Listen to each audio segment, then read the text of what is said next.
Hi, everybody, and welcome to this episode of Nick Talks. This episode's amazing guest really is amazing. It's Jesse Lee Peterson, all the way from California in America. For people who don't know, Jesse has his own daily radio show across America and runs a successful YouTube channel called The Fallen State. Welcome, Jesse, to the show. Thank you for having me on. I appreciate it. No, honestly, I appreciate you coming on. Something that you did a couple of years ago, which I've now copied, is you started something called White History Month. And last year I thought, I like that idea, so I'm going to start something in the UK, but I'm not going to do a month because you're a lot more famous than me. So I thought I'll do a day. And the day I created last year was called British Empire Appreciation Day, because I was tired of people always criticizing the British Empire and never looking at the good stuff it did. It did some bad stuff, but it also did lots and lots of good stuff. So British Empire Appreciation Day is the 25th of April every year. So this year is going to be our second year. Nice. Amazing. Congratulations. Thank you. And thank you for the first amazing. I was waiting for you to say that. I first came across you maybe 2.5 years ago. Yeah, but let me tell you why I started White History Month, because in America, white history is being erased, as it is in all of the white countries. And it's interesting to see that this country, America, was founded by white men, and they created the greatest country on this side of heaven with the help of God. And now, years later, the people of color are coming in, and they're literally destroying white history, destroying America, and they are rewriting history in such an awful way that it makes America look like a hateful, evil country, and it's just not true. And they have torn down the statues and the monuments and the flags, and they are taking over the businesses, the government, and everything, and they are turning it into darkness, into evil. And so I started White History because if it wasn't for white men, there would be no America. If it wasn't for white men, these people would not be in a country called America. They would be stuck in their own hellhole countries, right? And so I started White History. This is our either 6th or 7th year, I think, of celebrating, one of those numbers. And I wanted to remind the people of what America was, who founded it. And I want to encourage white people to stand up and speak up, and don't just be afraid of name calling. Don't be afraid and let these people of color take over the country and destroy it. So I wanted to, and then July just feels white, you know. July feels white. It's summer, vacation, reflection time, relaxing time. So that's why we do it in July. And that's a good link with British Empire Appreciation Day, because if it wasn't for the British Empire, there would be no America. Yeah, absolutely. And so that's when the Western country, the world, they got to stand up, man. It's just so amazing to see them with so much fear of what people think about them, the name calling, losing their stuff. It's like they would rather lose their country and protect a fake image, or lose their country rather than someone thinking negatively of them. You can't help how people are going to think of you. And if the people that don't like America, they don't like it here, they can always leave. No one is holding them down. My concern, too, is that America is now South Africa. We are growing into becoming like South Africa, where the blacks took over South Africa and they have destroyed it. And then they're going out into the countryside there, with the farmland, and they're attacking the whites even on the farmlands, along the roadsides and everything. That is happening in America, and it's going to get worse if it's not stopped. And very similar things are happening in the UK, not to that level. Like I said, I'm in my 50s now, and nearly all the way through my life, all I've really heard about America are the bad things, about how America is a racist country, how America treats blacks really poorly even today, And the more I listen to people like you and Larry Elder, and other people, obviously the United States has problems, but every country has problems, but it's not what we believe, because there's a whole level of propaganda directed against America mainly, but also now more and more to Western countries, that if the communists 50 years ago could have done what people are doing now, communists would have taken over the world. We've got people who live in our countries now who are destroying it from the inside better than the communists during the Cold War could ever do. Yeah. And in all honesty, they are turning America and the Western world into a communist society, because the people, and it's so interesting because they're putting all the people that are of evil in the right position in our government. They have a whole bunch of Black women in government, and not just Black liberal white women and Mexicans and all kind of women, right? They got them in government, businesses, schools, and everything, because they know that women were not created to lead, but to follow, and that women are mentally and emotionally out of order. They cannot make good decisions at all. And so they're putting these women in these different positions of so-called power, and these women are making awful decisions. They're ushering in socialism. And that's why and then they have a bunch of weak men in position as well. But they're really putting the women there because they know that the men in government are too afraid to be straight up with the women, too afraid to deal with women in the right way. And so as a result of that, especially with the Black women, the white men are afraid to speak up to them. The Black men are afraid, like people like Maxine Waters and the Wicked Witch of the West with the low IQ, Sheila Jackson Lee and others. Those are evil Black women. And they're gonna turn America into a social society. I just don't see how it's gonna turn around, because the people are too afraid, and we're too far down the road now to turn back. So what we're trying to do is get each individual to overcome anger, so that they can overcome the world and they can deal with the world in the right way. Yeah. I'll give you an example of the UK today. So I actually mean today. Today is the first time in the UK that people are being paid today not to use electricity, because we don't have enough. And that's how much of a communist state we've turned into, that we're now rationing energy in the UK today, and people are being paid, please don't use it, we haven't got enough. How far has the UK fallen in the last decade to be doing that? Yeah, that's how it's happening here too. They no more oil drilling for the most part.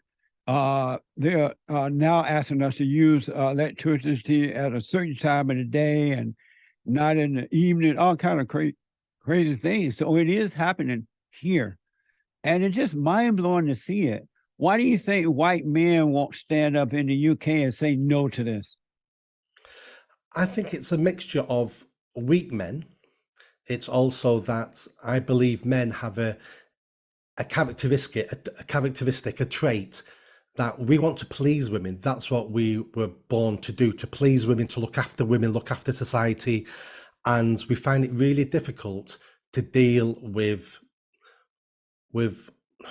not with women per se, but women who we think is wrong, because we're afraid now of being accused of being sexist, being accused of misogynistic, every other isk and phobe you can think of. We're so afraid of that weak men would rather have the country slowly decline and be destroyed than for them to have to go through a couple of minutes of being uncomfortable. Amazing. All men are afraid of women because they're afraid of their mothers. If they don't overcome the nature of their mothers, then they would never deal with women in the right way. The woman is just a female. She's not special. She's not this or that. She needs to be dealt with. There's an order to life. God in Christ, Christ and man, man over woman, and woman over children, right? And so if men don't overcome their mothers by returning to their fathers, earthly fathers, and being born of the spirit of the father, they're never going to be able to deal with the woman in the right way. They're going to always be afraid. But they got to go to their mothers and forgive their mothers, all men, not just Black men or white men all of them. They have to go to their mothers and forgive their mothers for turning them against their fathers, for imposing her will on them and recreating the boys and the girls in her image, because the hell that's on earth comes through the woman. It doesn't come through the man, it comes through the woman. Now the man take over the woman's nature when he's born through her. That's why God said we must be born again. We must be born of the spirit of the Father. And so men must be born again of the Father in order to deal with these women. And just imagine, by not dealing with them, look how they're going out of control. And, you know, we have illegal aliens coming here now, all from everywhere, and we are putting them in hotels, great hotels, not just cheap hotels. Same as the UK? Yeah, we're feeding them, giving them cell phones, and they're bringing drugs and crime and their junk. They bring their S-hole countries right to America, and they don't love America. They're coming to get free stuff. They're not coming to have a better life at all. That's a good segue into my next question, which is how much of our problems at the moment in society is down to the fact that we have no fathers in the home? So how can a young man growing up know what it is to be a real man, a proper man, when he doesn't see any of them in his house? He doesn't see him on TV. Most men on TV now are portrayed as fools. It's, you know, the Homer Simpson character, the Family Guy character. There's no more positive male role models on TV. And the only role models they see are basically thugs and gangsters, and they don't even have fathers in the home. How much of a problem is that in the US? It's a huge problem in the UK. It's the number one problem. I agree. It's the number one problem, because when you don't have that father in the home to be that living example, meaning that he's dealing with his wife, your mother, in the right way. He's providing.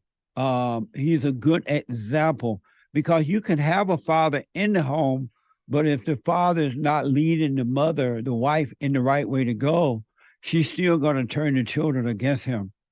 And so we need the fathers in the home. That's why they take the men out of the homes, because they don't want that example of God in the home. They don't want, and men represent God. They're sons of God. Even if they're beta males, they're still sons of God. And so they may be weak. They've just been turned away from God. So when you can degrade the man, you put the light out so that the children cannot see the right way to go.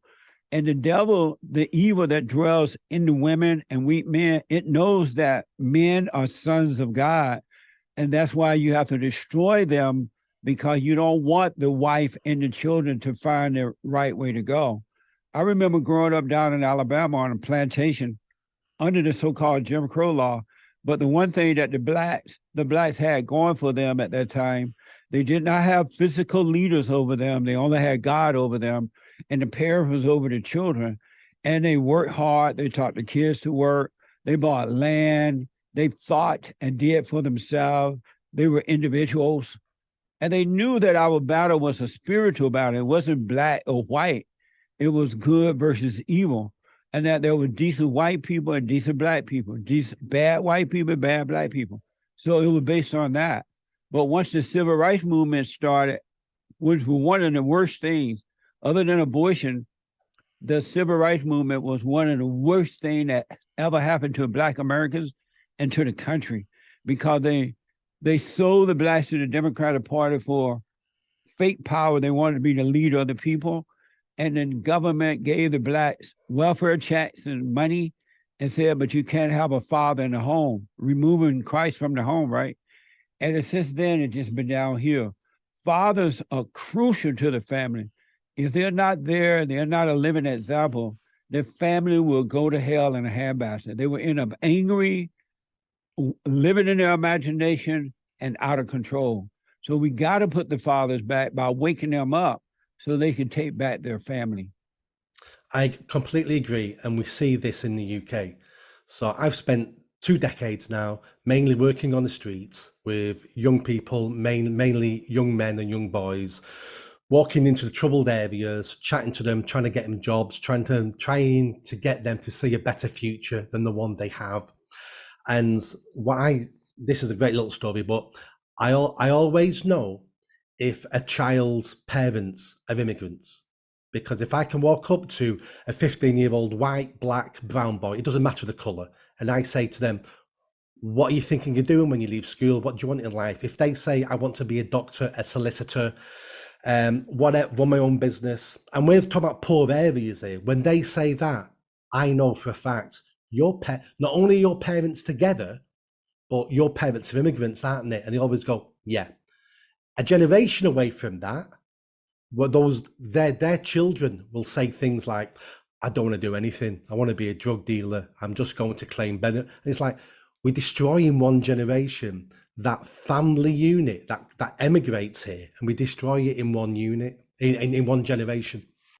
Yeah, they have to, the enemies of God, the haters of God, they have to destroy the family, because if the kids grow up in a strong family environment, when they go out into the world, when they go to school, when they go to wherever they go, the world would not be able to deceive them. It cannot take control of the children if they grew up with a strong family foundation. But as you said, unfortunately, that's not happening anymore for the most part. Exactly. And we think sometimes, not me and you, but other people think a father in the home is only beneficial to the boys, but it's also beneficial to the girls. How are the girls going to know what a decent man looks like, what a husband should be doing and can do, unless they see it? That's why so many of our girls now make poor decisions, because they don't know what a good man looks like, so they're making the wrong decisions. That's right. And the girls, when they don't grow up close to their fathers. They become just like their mothers too, angry and uh, try to dominate the man. They want to be the head of the man, but they're miserable. They're looking for the love of a father. And so the boys and the girls should grow up close to their fathers so that they will have peace within. They will have a direction in life. They'll be able to see. And the girls need the father as much as the boys do, because they both will become like their mothers if they don't have their fathers to protect them from the mother. So they both need their fathers. Fathers are very important, and evil knows that. And that's why evil, which is of the devil, try to destroy the fathers, to destroy the men. If we're going to talk about evil, let's talk about a organization that started roughly 10 years ago in America, and they call themselves Black Lives Matter. I don't know if your researcher told you this, but 2.5 years ago, I obviously the George Floyd died in America. We had riots in the UK because some career criminal died in a foreign country on a foreign continent by a foreign police force, and we have demonstrations and protests in the UK. We've had 10,000 girls raped in the UK by organised gangs. We didn't have one riot when 10,000 girls get raped, but we have riots when a career criminal gets killed in a different country. So I wrote a 700-word blog on Black Lives Matter. I went to their website, read what they're about, and one thing popped out and I went, I don't like that. And it was where they say, we need to disrupt the Western nuclear family. And what that really meant was we need to get rid of more fathers out the home. And I went, no, because that's our biggest problem. So I wrote about this, not my opinions. I wrote what they said on their website. I published it, and Black Lives Matter UK and all the race grifters and race baiters all came for me, and they got me sacked from the charity I founded and that I used my redundancy to set up. And I was beaten. I was a beaten man. But then I decided I'm not having this. So I started to fight back, and within 5 weeks, I beat them all, got my job back, got the charity back, and and I'm fine now.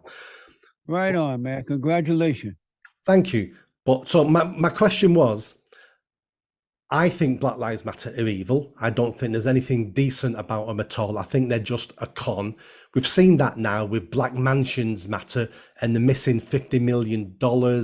And we see all this. How are Black Lives Matter perceived in America, and how are they perceived by the Black community in America? Has anything changed there? By the normal thinking people who are individual thinkers, they know that Black Lives Matter is a very evil, radical organization They admit Marxists. They hate God. They hate the nuclear family. And they only want to destroy America. And as you said, make money while doing it. They do not care about it. Black Lives Matter, as you know, was founded by a bunch of fat, black, radical lesbians who hate everything about God. And so a lot of people know what they're about, who they are, but a lot of people are afraid to say it out loud because they don't want to have to deal with what you've had to deal with.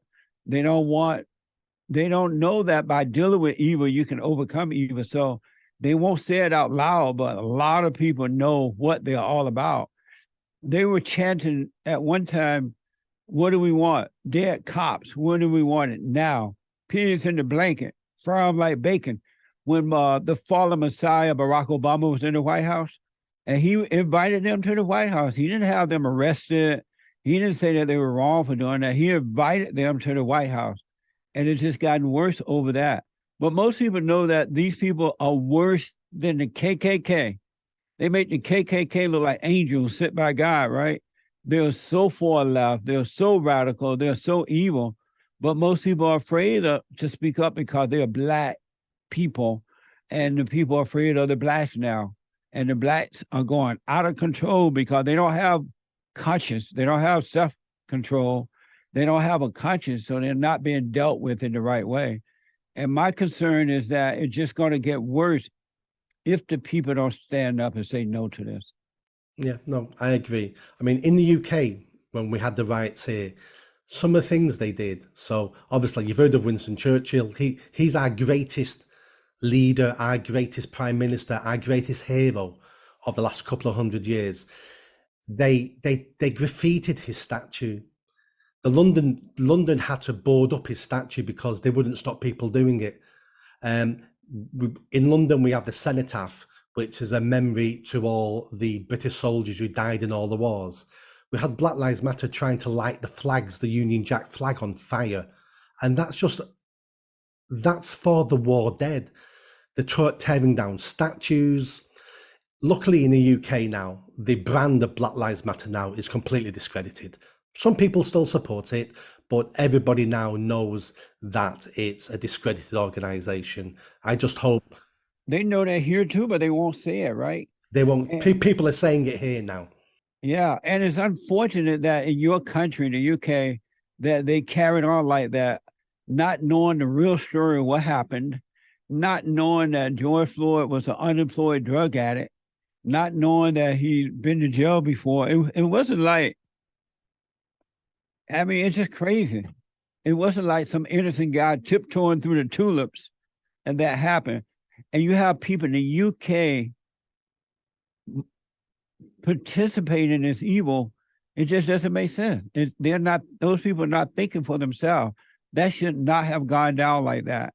And to destroy the real image of the UK and America is pure evil. Well, how will the next generation appreciate America if you destroy the real image down, the true image of America, the men who made it great, right? And put it up with a fake statue, as they've done here, of George Floyd. They got a Afro comb statue and some other dumb statues. It's amazing to me that this is happening in my country and in the white countries around the world, because if white people become the minority and they don't stand up, it's over for the rest of the world.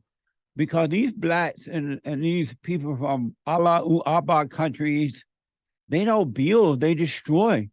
That's why they go into the white countries, because they're not able to do for themselves. And so when they go there, they just destroy that as well, because it's not in them to make it better. They can only make it worse. It's a sad thing to see, man. It is. I mean, your country and my country, one of our problems is mass immigration. The whole world wants to come to our countries because they're the best countries in the world. Yeah. And when people get here, they then say to themselves, oh, we need to change this country to be more like where I came from. Well, you have a country like that. It's called where you came from. Right. And that's why you fled that country, because it wasn't a good enough country. Yeah. So you can't go somewhere else and want to change it to what you want because you had what you wanted and it wasn't good enough. That's why you came to America or you came to the UK. It Yeah, doesn't make any sense. it doesn't. It's I think that's so interesting that they were able to get you fired from your own company. You started this company, right? That they fired you. Why would how could they fire someone from their own country company? How were they able to do that? In the UK, it was a charity. So in the UK, I set a charity up, but nobody owns. In the UK, you cannot own the charity, so you have to have a board of directors. So I appointed the board of directors, which is a voluntary position. They don't get paid. And when they came for me, they went to the board and basically said, "You sack Nick, or we're coming for you." That's amazing. And these three, four friends of mine, they were friends of mine who sat on the board, all went, if there's a choice between me and Nick, Nick's gone. And they sacked me over email. Wow. So did you fire them once you got it back? I forced them all to resign in disgrace Oh, good. That's right. because You they know, were Nick, what I want. cowards. Go ahead. You I, said they, what? they were purely cowards. Yeah. Yeah. What a sad way to live. I wanted to ask. I know that a lot of white girls and women are getting raped in the UK by these illegal aliens that are coming there, the a la Abba guys and other people. Is there an outcry about that? No, there is if you speak to people on an individual level, but people are afraid to create too much of a disturbance because if you do, you're accused of being a racist. And that's the most fearful thing in the UK. So we're at a stage now where we allow our children, don't forget, these weren't women, these were children as young as 11. I'm not just raped once, gang raped, driven around the country so other men could rape them as well, and then dropped off at home. Parents who complained were told by the gangsters, if you tell the police, we're going to shoot you, we're going to come and get you. If you tell the police, some of the girls told the police, and the police said to them, this is racist. This is your behavior. You need to stop being such a slut, to a 12-year-old girl. Wow. And we all know it's happening, but even now, we don't even deport them. We've got three grown men who live down the road from me in a place called Rochdale. And 7 years ago, they got deportation orders to get kicked out to go back to Pakistan. They're still here because it's racist to kick them out. They weren't born here, and we can't kick paedophiles out of our own country.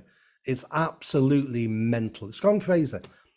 And the reason why these girls are targeted is because they don't have fathers at home.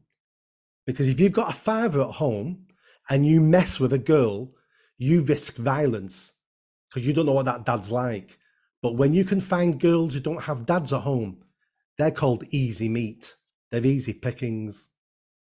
Wow. That's horrible, man. I never imagined that would be happening. Yeah, most people can't believe it's happening. It's still happening now. Almost every week, there's a new paedophile in court on these charges, nearly always get convicted, get a couple of years in jail, and that's the end of it. And it's like, if this was 50 years ago, you'd have men in these communities with baseball bats and they'd be dishing out their own justice for this. But now it's like, oh, don't want to be called racist, so let our children get raped. I don't want to be called racist, though. That's how far men have fallen in the UK. That's amazing, man. Over here, a lot of people are moving from the big inner cities because those kinds of things are happening here, and even worse. And they're moving to the big, away from the big cities, kind of out into the suburbs areas. Are the white people doing the same thing over there, moving away from the cities, more to the suburbs? That's been going on for many, many decades. Over here, we call it white flight.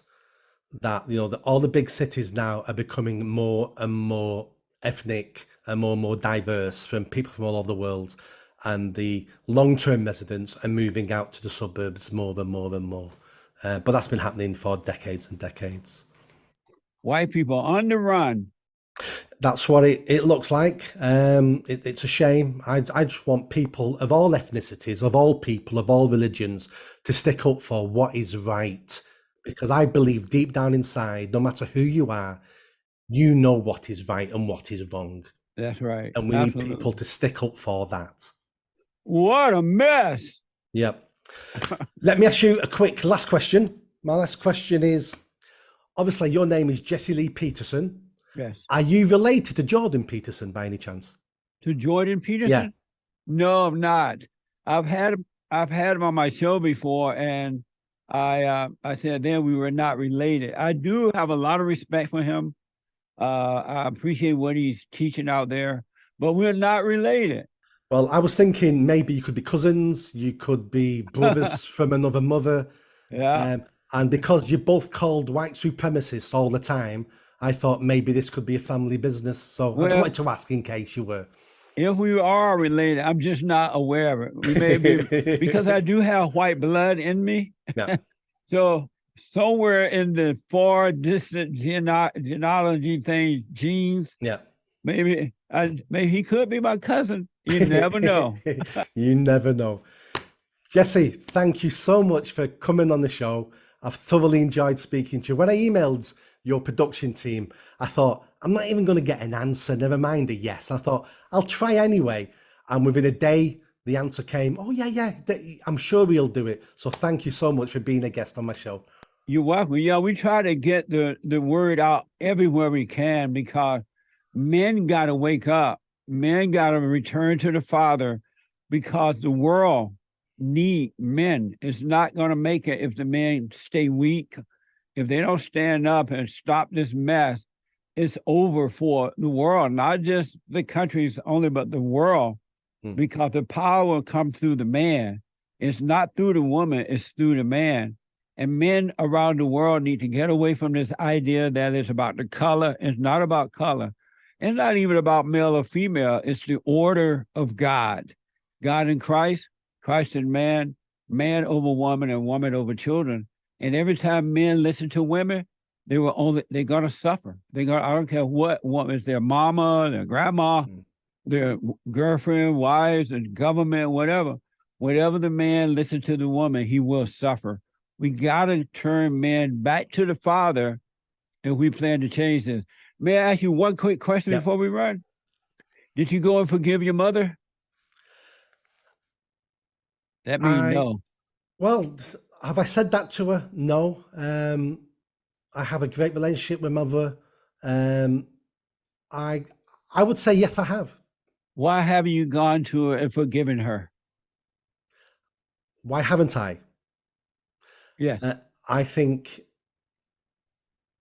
my mum did a good job raising me. I don't think I have that many issues. I see her every week. We got on fantastically. My upbringing wasn't perfect, but no one's is. And I forgive her as in, I know she did the best she could. So, right, I believe most parents do the best they could, but the mothers can't help but impose their will. And mothers are jealous of the children and the father, so they try to keep the children from the father out of their jealousy. And so why haven't you forgiven her for the mistakes you did make? Why have you told, you know what? I forgive you I know you did your best, but I forgive you for the things that you did, the things you did to me. I understand you can't help it. Why haven't you told her that? I shall go and do that. But why have you done it already? I hadn't really thought about it. Oh, really? Yeah. How about your father? Have you forgiven him for not protecting you from your mother? My father died when I was very young. Oh, I'm sorry to hear that, man. Okay. It's okay. What a mess. Yeah. Wow. So did you have a stepfather, if you could say? No. You know, I love the fact that you stood up and fought against Black Lives Matter. You got your company back. But you haven't seen great things happen to you until you forgive your mother, so God can forgive you. Amazing things got to happen, but you got to forgive your mother. She did the best she could. You're right about that. But those little resentments that you have, when you say, hey, I'm sorry for resenting you, you got to overcome that. Don't ask her for forgiveness. You forgive her, and God will forgive you. and you haven't seen anything, man, it gets better. It become amazing. But you got to forgive her. So do I have to forgive her face to face and tell her I forgive her, or do I have to forgive her inside myself personally? No, you got to, once you see inside yourself that you do have this little resentment toward her, this anger, it will take place on the inside, but you got to face her so you get your courage back and so that God can forgive you. He said, go and forgive, and I will forgive you. So when you say to her, facing her, you're going to shake in your boots. But when you face her and say, hey, I'm sorry for resenting you, whether she apologizes, it's fine. If she doesn't, it's fine. It's on her. But you will go free and your whole world will change. You'll start to live from within and you will overcome every issue of life. And it will be amazing for you because God, it would draw you back unto him and he would give you back your identity that you had before your mother traumatized you. And it will be amazing for you. But you got to face her, have no expectation, and just apologize for resenting her. It's going to be amazing, but you got to face it. I can see that you're nervous thinking about it. Oh, I really am nervous thinking about it. I can feel myself sweating. I can see that in you too. So if you thought that you and your mother had a great relationship, why are you so afraid to face her and forgive her? All you're doing is saying, I'm sorry for resenting you. I'm afraid that it will upset her and hurt her, that she thinks that I don't think she's done a good job. But why does that concern you at all? That's her issue and not yours. She's unwilling to admit she's wrong. When they act that way, and that emotion that she has is of the devil. It's not even hers.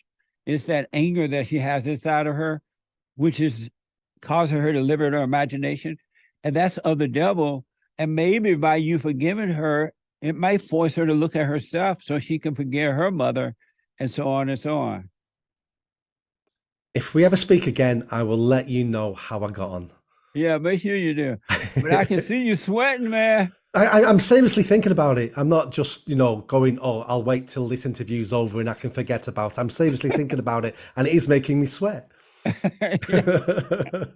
All human beings, all men and women are afraid to face mama. And they are afraid because they don't know how she's going to react or if they can handle her reaction.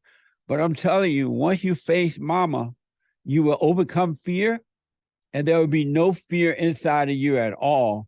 You will protect yourself logically out in the world. You will have practical, deal with, be careful of the world. But inwardly, you will have no fear because fear is of the devil. It's an abnormal nature. It's the ego nature. And you got that from your mother. And so you become afraid of what you hate, right? And so once you face her, God will forgive you, and that fear will be taken because it's the spirit of the devil. And he will take the devil's identity away from you and set you free by replacing the fear with perfect love, which is of God. Right. I shall take all that on board, and I shall let you know how I get on. Okay. I wish you well, man. May I give out my website and all that? Yeah. Anything you want to say, anything you want to plug? Okay. The people can check us out at jesseleepeterson.com. And that's jesseleepeterson.com and rebuildingtheman.com. Rebuildingtheman.com. I really appreciate you having me on. That was fun. Thank you, man. Oh, that's fantastic. Thank you for coming on. And your website and all that information I'll put in the description of the video so people can go in the description, just click the link and it'll take you straight to the things you've advertised. But thank you so much for being a guest. All right. Thank you, man. Have a good one now. And you. Thank you so much, Jesse. Bye-bye. All right. Bye now.